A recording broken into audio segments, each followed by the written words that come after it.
దేవుడు యెహోషువతో చెప్పాడు, ఈ ప్రజలను నువ్వు కానాను తీసుకుని వెళ్ళాలి. కానాను అంటే మన నూతన నిబంధన ప్రజలుగా మనకేంటి అర్థం అని అంటే, మనం వెళ్ళాల్సిన పరలోకం.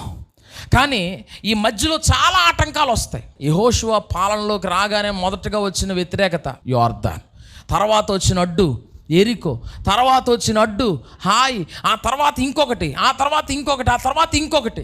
నువ్వు కూడా రక్షణ పొంది చక్కగా బాప్తీసం అనుభవంలోనికి వచ్చి పరిశుద్ధాత్మలో కొనసాగించబడుతుంటుండగా నువ్వు పరలోకానికి వెళ్ళే మధ్యలో చాలా ఆటంకాలు వస్తుంటాయి. శత్రువు ఏమంటాడు తెలుసా? వెనక్కి పద, ఆ విడిచొచ్చేసిన ఆ పాపం దగ్గరికి పద, ఆ విడిచొచ్చేసిన త్రాగుడు దగ్గరికి పద, ఆ విడిచొచ్చేసిన ఆ అపవిత్రమైన స్నేహితుల దగ్గరికి నడు అని మరలా మరలా మరలా మరలా విడిచొచ్చేసిన వాటి వైపు తీసుకుని వెళ్తాడు. కానీ నువ్వేం చేయాలి తెలుసా? నేను ఆల్రెడీ ఒకసారి నిర్ణయం తీసుకున్నాను, యేసునే వెంబడిస్తాను. పరిస్థితి ఎలాగన్నా ఉండని నేను ఆ పరమ కానాను వైపే అడుగులు వేస్తాను.